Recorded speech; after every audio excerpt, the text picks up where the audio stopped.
I've never experienced such a unique moment where I literally agree with the principle. I agree with the principle. Yes, this is the problem with free trade.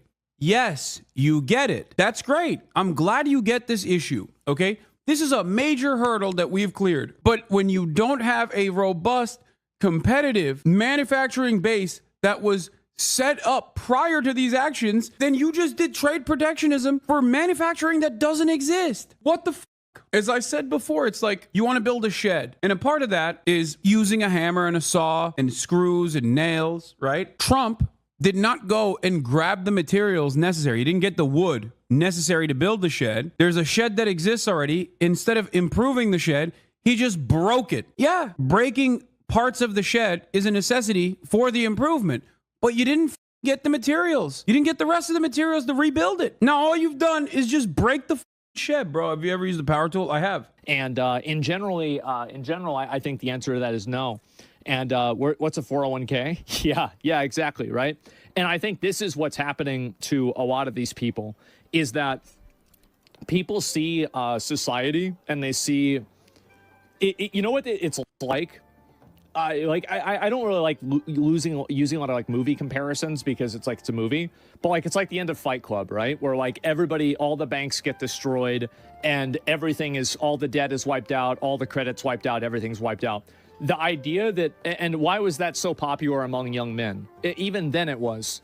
The reason why is that I think that there is a prevailing idea that young men have, that they are born into a rigged system that's actively working against them. And when they see things like, you know, scholarship opportunities for people who have an identity that's different than theirs, like being women or something like that, they kind of are. Well, that's not the point, right? The point is, see, like, it doesn't matter what people, it doesn't matter what's true. It matters what people think is true.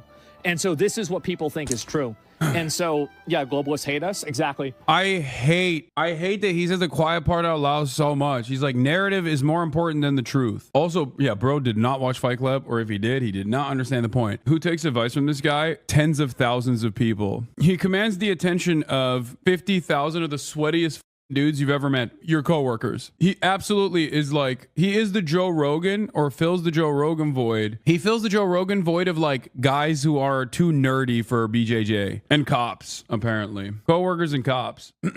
Anyway, this is a ridiculous way to approach the subject matter. There's a lot that he's just like not addressing, and I don't know if it's because he doesn't know the impact that these terrorists will have. But what's always frustrating is hearing about these guys talk about rebuilding American manufacturing, something that I have spent so much time on, something that I've advocated for my whole professional career, something that I very clearly put my money where my mouth is on as well. And it's like, I work with these labor unions. I work with American manufacturers. I work with unionized American manufacturers. And what is so frustrating about this is that Trump is not doing that. Trump is not doing the stuff that you have to do to be able to even entertain the notion of tariffs. That's what's frustrating about it. And without doing the groundwork, without actually building the manufacturing hub that America is supposed to be, all you're doing is just instituting a broad sales tax on the working poor. And so this is the reason why you see so much support for the Trump tariffs. Like trade protectionism, there's no support for the Trump tariffs. He's also wrong. He's in a hug box where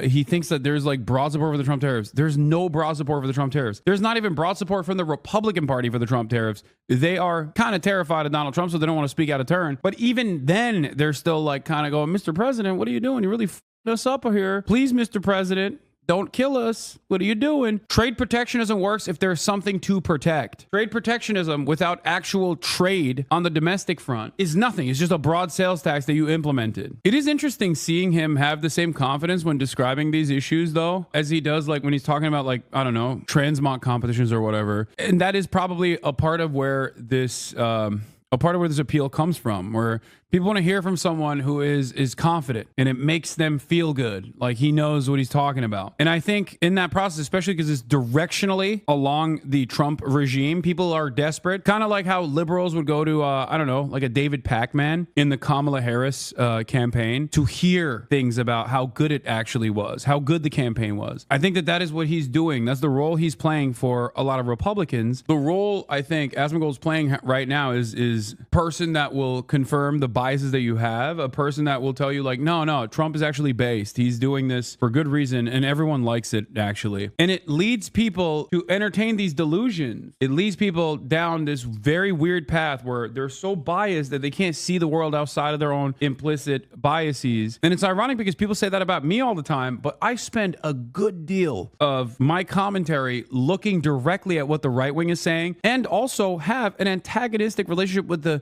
liberal side of politics as well. So there's never really an opportunity for me to confirm biases that I might have, because they're never demonstrated by any party in the administration. So that's why it's frustrating when people engage in that kind of projection, but it's doubly frustrating when I see it happening in real time. What he's doing is basically telling, like as a yes man for the admin, he's basically telling people who are desperate to hear something positive from any outlet that they can get, something positive about Trump's tariffs. It's because people look at, for example, like if you look at the stock market, let me just pull it up. It's the first graph I can find, right? And so anyway, if you zoom in, let me go back. We'll do like right here. So this is in the last year. So a lot of the gains that happened in the stock market, especially after like in 2020 here, a lot of these gains were amounts of money that were gained inside of the top 1% of the population. Oh my God, he's right. Oh my God. How is he right, but also so wrong at the same time? It's like I'm losing my mind, because Trump is doing left populism in his speech, but not with actual policy. So if you're pro-Trump unconditionally, you're going to engage in that left populism. Maybe that even actually works for you. But the problem here is not what Trump is saying. The problem here is what Trump is doing without examining the actual market, without examining the actual material conditions. And I think what you're going to see here, and this is what the tariffs are showing you, is that we are going to have a convergence of people who are, basically extremely nationalistic, and they want the country to act in their best interest and not in the best interest of like some... You can't say the stock market is immaterial and then turn around and say it's going to rebound and it's going to be good because people are nationalistic and they want manufacturing. You can't have people wish a factory. Okay. If that was the case, I would have used my mind power to just beam Detroit back to its glory days overnight. I'd be like, oh, I'm thinking Pittsburgh.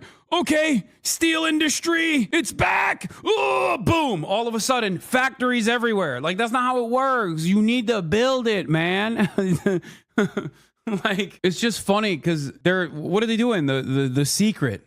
They're just going to manifest factories all around the country. No, that takes time. There's also training that needs to take place so that you can have the properly trained labor force to be able to work in those assembly lines. Oh my God.